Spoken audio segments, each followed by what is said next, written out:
자, 목요일 방송 시작하겠습니다. 자, 나오신 분들 소개해드리겠습니다. 핑크빛 남자. 지금도 보니까 뻘건디 와인. 그렇죠. 입고 계신 정확하게 알고 계시네요. 우리 자, 우리 새날의 기둥 야수님. 안녕하세요. 사나이는 핑크 야수입니다. 사실 새날에서는 약간 홍반장 같은 거죠. 나오는 방송이 저를 빼고는 제일 많아요. 일단은 그러니까 막 굳은 일 뭐 이렇게 열심히 하시는 우리 새날의 기둥. 지금 가운데 무너지려고 그러잖아요. 좀 이따가 좀 잠시만 예, 닥치고 서 계세요. 걱정하지 마세요. 감사드리고 그 다음에 새날에서 쓰임새가 참 많아요. 검찰 이야기하면 변호사니까 법 이야기해주고 코로나 이야기하면 의사니까 또 그 의학적 이야기해주고 우리 정필승 변의사님. 안녕하세요. 변희사 정필수입니다. 아, 저번 시간에 방송이 끝나고 저 대학교 때 은사님이시고 동문 선배님이시고 제 출신 대학 학장님이신 분한테 전화가 오셨어요. 예. 새날에서 저를 봤다는 거예요.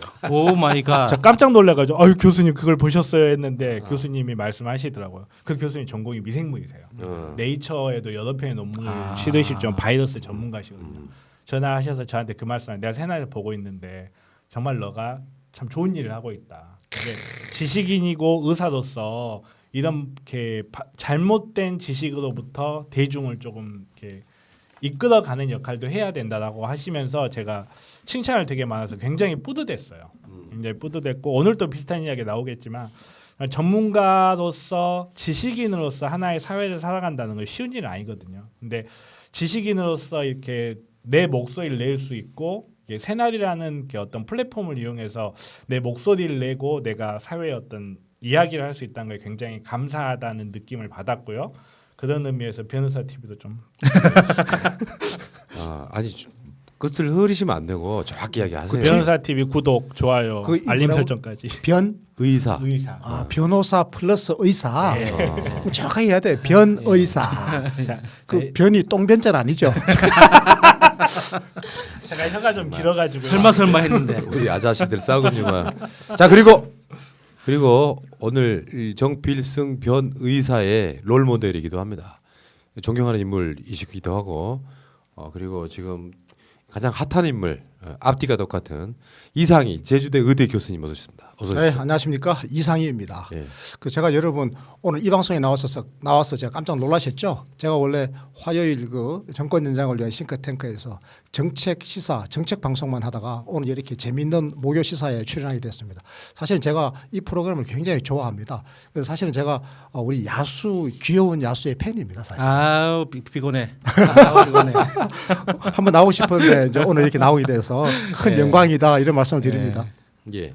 그러니까 이상희 교수님은 지금 뭐 모르시는 분들 모르실 수 있어요. 근데 새날의 가장 매니아들은 꼭 안 빼고 보고 듣는다는 방송이 바로 정권 연장을 위한 싱크탱크인데 정권 연장 전, 그러니까 정권 교체 전에는 정권 교체를 위한 싱크탱크를 한 1년 했거든요.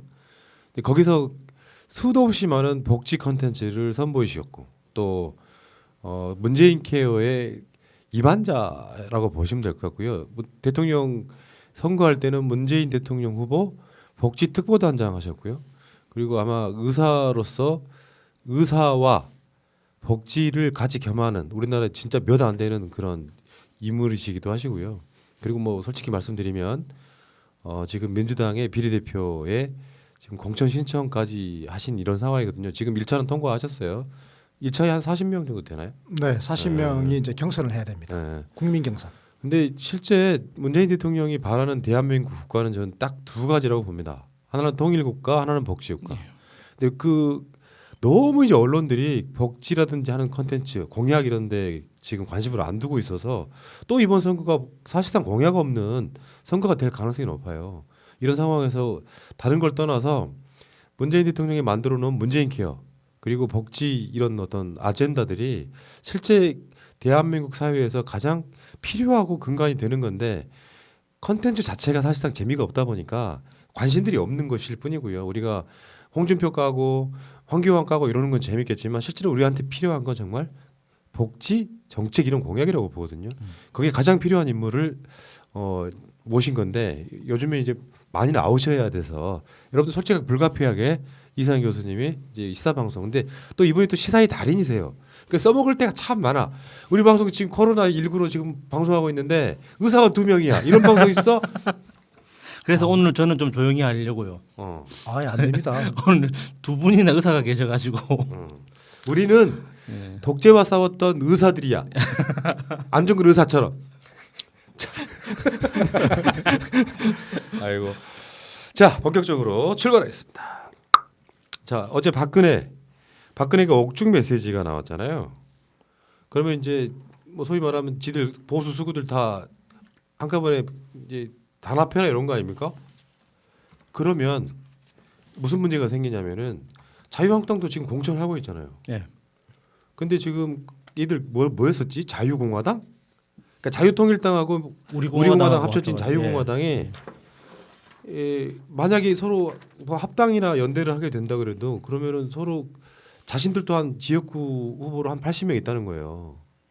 그 80명 정도 있는 숫자가 절대 안 물러나니까 우리 거기다 같이 껴서 연대하자 이렇게 지금 숟가락 얹고 있는데 지금 그 미래통합당 입장에서는 그게 어려울 거예요. 굉장히 어렵습니다. 어떻게 보세요? 근데 이게 유영하 변호사가 지 공천 받으려고 박근혜를 살살 꼬셔가지고 지가 써가지고 지가 발표한 게 아닌가 하는 그런 의심마저 듭니다. 그러니까 박근혜가 뜬금없이 이 판국에 자기한테 돌아오는 이익이 없잖아요. 아직 최종 판결도 안 났고 뭐 사면 받으려고 해도 최소한 1, 2년은 더 있어야 되는데 그런 그 스케줄을 봤을 때 박근혜 입장에서는 아무리 생각을 해도 딱히 득될 게 없거든요. 근데 여기서 이제 하나 이익이 되는 사람은 유영하밖에 없단 말이죠. 그러니까 유영하가 이 판에 이제 박근혜는 더 이상 이제 가망이 없는 것 같고 나라도 국회의원 한 판 해보자 해가지고 이 박근혜로 빙의해가지고 대충 각하 요 정도 하면 되겠습니다.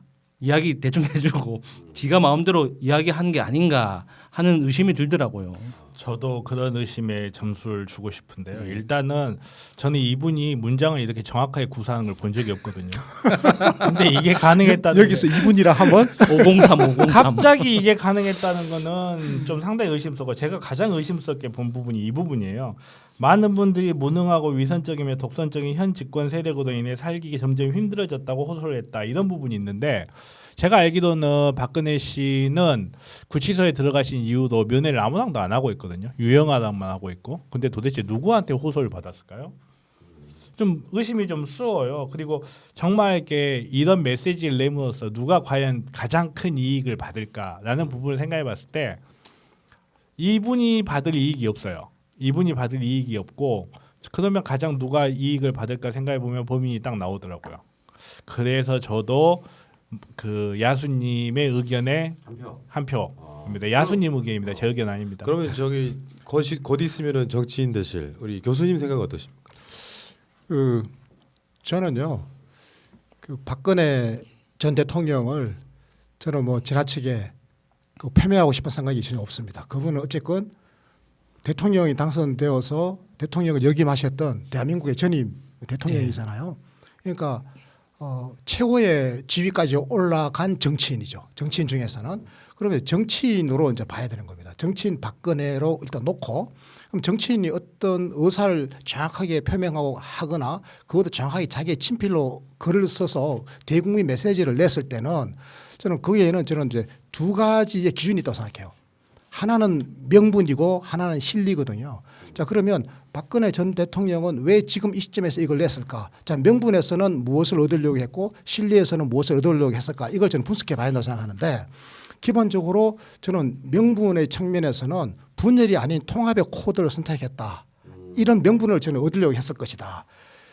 여차 잘못하면 박근혜로 인해 가지고 보수가 분열된 채로 선거를 치르면 만약에 문제가 생겼을 때 그 책임의 상당 부분을 저 박근혜 전 대통령이 뒤집어 써야 되지 않습니까? 그래서 나는 통합에 찬성표를 던졌다. 통합을 하라고 국민적 호소를 했다라고 하는 것을 통해서 통합이라고 하는 저 보수 명분을 얻으려고 하는 그런 게 하나 있었다라고 하는 거고요. 또 하나는 이제 실리인데요.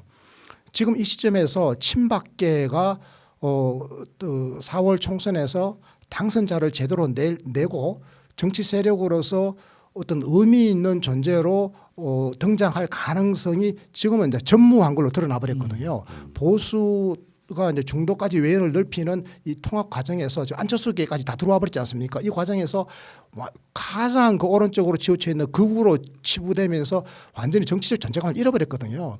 이 상황에서 박근혜 친일 세력의 생존 가능성이 거의 없는 상태에서 실리를 취하자. 그건 아까 유영하 변호사 이야기 하시면서 우리 야수랑 필성 두 분이 말씀하셨던 거가 네. 맥락이 같습니다. 그건 실리적 측면에서 이제 보면 그런 게 있죠. 그리고 그 유영하 변호사뿐만 아니라 그 최소한의 그 친박을 살려달라고 하는 그런 실리적 메시지가 그때 담겨 있는 겁니다. 그래서 제가 볼 때는 아마 몇 명은 살아남을 것 같습니다.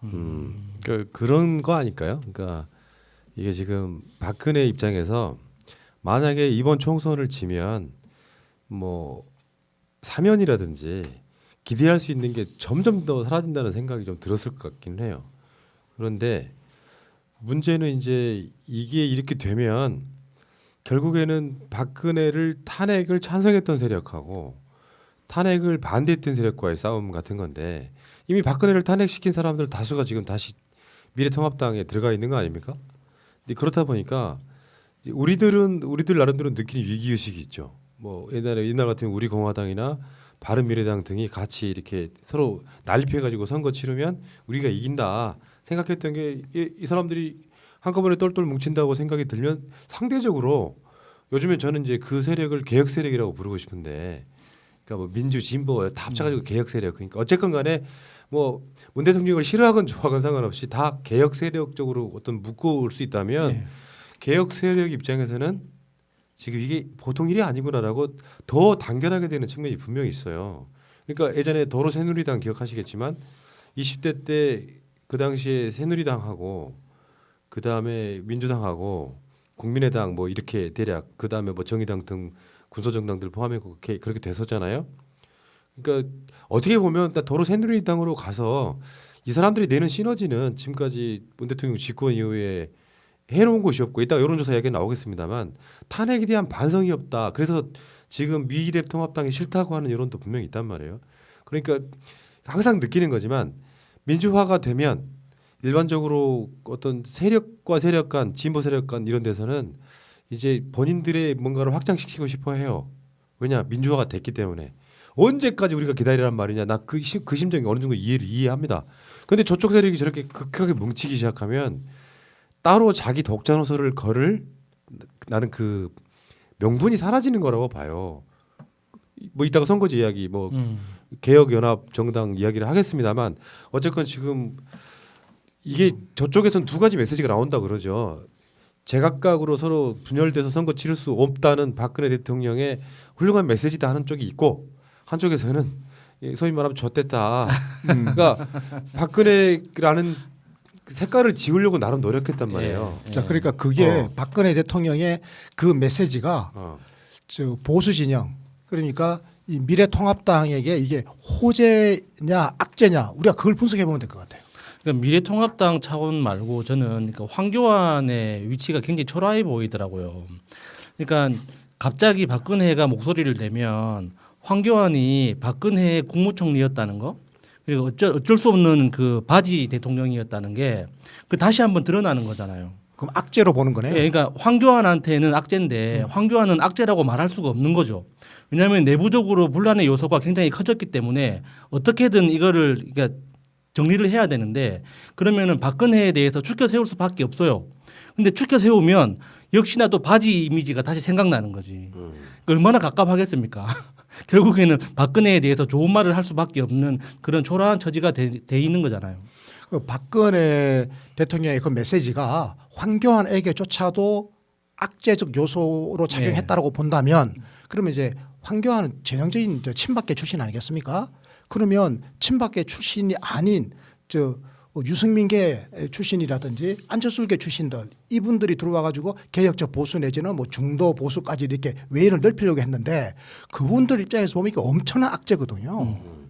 그야말로 태극기 부대가 대거 밀려온다라고 그야말로 뭐 이게 바이러스나 세균의 공습 같은 거 아니겠습니까? 그러니까 굉장히 교활한 그 정치를 해왔거든요. 예. 그러니까 신의 한숨 같은 데 나가서는 박 대통령 석방돼야 된다고 이야기하고 실제로 자유한국당 국회의원들 중에 지상파나 이런 데 나가서 그 이야기를 못하는 되게 언밸런스를 갖고 있었는데 저는 아주 굉장히 좀 악의적으로 보면 재밌게 보면은 박근혜가 미래통합당을 망치려고 저러는 게 아닐까. 실제로 오늘 그 박근혜 고발당했거든요. 굉장히 많은 곳에서 이제 고발장 들고 이렇게 가더라고요. 근데 그게 사람은 그런 게 있단 말이에요. 내가 해왔던 말, 내가 했던 어떤 행위가 잘못됐다고 인정하기가 쉽지 않아요. 그 박근혜 탄핵에 그러니까 박근혜를 막 지지하지 못하고 박근혜 탄핵에 동조했던 사람들이 어느 날 갑자기 박근혜가 다시 정치적으로 부활하는 거거든요. 박근혜 메시지 하나 때문에 뭐 소위 보수 수구 세력이 다 합쳐진다고 하면 부활하는 거잖아요. 그걸 못 보겠다 하시는 분들 실제로 그런 분들 저 중도에 굉장히 많다고 봅니다. 그 중도에 계시는 분들이 저건 아닌데 이런 거 있잖아요. 내가 초등학교 다니는 딸내미한테 박근혜 대통령은 국민을 잘 못 돌봐서 탄핵돼야 된다고 말했던 사람들이 갑자기 박근혜가 부활되는 메시지를 받게 되면 정치에 관심 없던 사람들이 상당 부분 투표장으로 몰려 나올 가능성이 있다. 그러니까 황교안이 당대표하고 있으면서 대통령 권한대회 갈 때 의자 하나 안 넣어준 그 오기가 미래통합당에다가 박근혜를 묻혀가지고 박근혜 묻은 당 이렇게 해서 망하게 할 뭐 이건 농담이긴 합니다만 그런 더 그러니까 얻는 이득보다 실이 훨씬 많다고 저는 느끼는 거예요. 이제 이거는 아까 그 보수 통합당 입장에서 이 박근혜 대통령의 이 메시지가 호재냐 악재냐 저희들이 이제 대체적으로 논의해 보니까 아마 악재적 요소가 굉장히 클 것이다라고 지금 보는 관점 우리가 좀 필요하겠지 않습니까? 그런데 이게 이제 민주 진보 진영 소위 말해서 우리 이쪽 진영 내부에서 이걸 그러면 보았을 때 이건 우리에게 기회가 될 수 있겠는가 총선을 앞두고 이제 그렇게 보면 그 상당히 저는 그 기회의 요소가 있다고 봐요. 최근에 재밌는 기사가 하나 났는데 우리가 박근혜를 논하면서 절대 잊지 말아야 될 사람이 있어요. 최순실이죠. 최순실 변호사가 최근에 징계 청원이 들어왔어요. 그게 뭐냐면 최순실이 구두로 불러준 거를 서신을 만들어서 이 서신을 바깥으로 빼냈다. 그리고 이 서신을 검열받지 않고 바깥으로 빼냈다 해서 동부구치소에서 이거를 그 변협에 징계 신청한 거예요. 실질적으로 서신 검열을 방해하는 행위다. 그러면 여기에서 이쯤에서 과연 최순실의 그 서신 안에 뭐가 들었을지 갑자기 궁금해져요. 이게 2월 말쯤에 있었던 기사거든요. 그리고 나서 지금 이번에 503의 편지가 이렇게 공개가 된 건데 이 사이에 과연 연관관계가 없을까? 저는 박근혜의 행동을 해석을 할 때 조심해야 될 게 두 가지가 있다고 생각합니다. 하나는 뭐냐면 박근혜를 교수님처럼 논리적이고 일반적인 상식이 있는 사람으로 놓고 판단해서는 안 돼요. 그건 어쩔 수 없어요. 누구를 비난하고 그 사람 비하할 의도가 아니라 어쩔 수 없는 하나의 사실의 평가 같은 거예요. 그리고 두 번째가 그러면 박근혜를 이용하는 세력 혹은 박근혜를 이용해서 최대한의 이득을 얻으려는 이 세력들의 속내가 무엇인가를 먼저 한번 살펴볼 필요가 있다고 보거든요. 그러면 이 서신이 과연 박근혜의 이익을 위한 서신인가라고 생각했을 때 저는 그건 아닐 거라고 생각을 해요. 항상 박근혜는 사실은 아주 좋은 이용당하는 대상이었거든요. 결국 이 서신이 나감으로 해서 이익을 볼 거는 TK 지역 친박밖에 없다고 봐야 하잖아. 그러네. 네, TK 지역 친박밖에 없고 이 TK 지역 친박은 사실 상당 부분 우리 최순실 각하랑 연관이 있을 수 있다라는 이야기들이 계속 나왔었잖아요. 그러면 그런 면에서 봤을 때 보수 진영에서 이익을 볼 사람은 결국은 TK 지역 친박일 뿐일 것이고 그러면 이거를 우리가 어떻게 이용할 수 있는가 이 부분 이런 관점에서 봤을 때는 저는 사실 가치 중립적이라고 봐요. 이거는 왜냐하면 호재로 작용할 수도 있고 악재로 작용할 수도 있는데 제가 봤을 때 이게 호재, 악재 둘 중에 하나로만 작용하지는 않을 것 같아요. 호재인 부분과 악재인 부분이 같이 있을 거고 분명히 우리끼리 뭉치게 하는 부분도 있을 거지만 또 반면에 상대가 분열한다고 해서 항상 그게 우리한테 또 좋은 건 아니거든요. 저는 이제 필성 씨가 방금 그 다분히 음모론적인 시각에서 분석을 했는데 결과적으로는 저와 같은 결론에 도달하는 거예요. 지금 결과적으로 그 음모론적인 분석에 의하면 TK를 중심으로 하는 친박계 정치인들에게 기회가 주어진다고 말씀하셨잖아요. 저도 그거는 이제 마찬가지라고 생각해요. 저는 지금 정치인 박근혜가 이런 메시지를 내모로 인해서 얻을 수 있는 명분과 실리를 챙긴다 그랬는데 그 실리 중에 하나가 바로 TK를 중심으로 하는 친박근혜의 계를 어떻게 하든 간에 그 이번에 총선 과정 속에서 정치 세력으로 유지 온전시키는 거 최대한 자리를 많이 확보하는 거라고 제가 말씀을 드리지 않습니까? 이제 그럼 이게 과연 우리 민주 진보 진영에게는 이게 악재가 될까 호재가 될까 우리에게는 기회가 주어질 수 있을까? 우리 지금 전반적으로 지금 선거가 좀 어려워졌는데 선거 국면을 좋게 만들 수 있을까? 저는 좋게 만들 수 있는 아주 호재가 될 가능성이 있다고 생각해요. 그게 바로 뭔가 하면 촛불 정신이 다시 들불처럼 일어나는 겁니다. 왜냐하니까 지금 잠잠해져 있던 이 정치적 사법적 적폐 세력들이 다시 이게 어찌됐건 이 박근혜의 메시지를 통해 가지고 다시 지금 모습을 드러냈잖아요. 그럼 우리 촛불 시민들 입장에서 보면 이거 어이가 없는 겁니다. 우리는 지금 촛불 시민혁명을 통해서 이 적폐를 청산했다고 생각했는데 이들이 다시 고개를 내미는 거잖아요. 여기에 대해서 촛불 시민혁명의 첫 번째 과제를 마무리해야 되겠다라고 하는 그런 것 때문에 시민들이 다시 뭉친다 이 말이에요. 민주진보가 뭉친다. 이런 계기가 하나가 될 수가 있고 이제 또 하나는 촛불 시민혁명의 이제 본래적 과제인 이 지금 복지효과를 만드는 거, 이 양극화와 이 불평등을 해소하고 이 복지효과로 가는 이 과제에 다시 한번 불을 댕겨야 되겠다라고 하는 어떤 그런 민심의 덧불 같은 어떤 그런 흐름들이 만들어질 가능성이 있다. 저는 이렇게 보는 거죠. 예. 저는 결론적으로는요. 이 누군가의 필요에 의해서 박근혜가 옥중 편지를 썼고 이렇게 되면은 보수 세력이 몰락하겠구나 이런 출발은 아닐 거라고 보고요. 이제 그런 과정에서 제가 봤을 때는 이제 민주 개혁 세력에게는 결과적으로는 도움될 거예요. 지금 당장 출렁출렁 할 수 있을 텐데 도움될 거라고 보고 이제 가장 악질적인 건 어제 그 서신에 보면 대구 경북을 언급하면서 살짝 지역 감정 얹잖아요. 그러면서 아까 말한 정 변호사 말처럼 이 대구 TK에 자기가 꽂았던 친박들을 살려야 된다 뭐 이런 친구도 분명히 있을 거고 자 어쨌건 그런 상황인 것 같고요. 이 상황에서 저쪽이 뭉치는데 왜 이쪽으로 안 뭉쳐? 뭉쳐. 그런 이야기는 잠시 후에 할게요.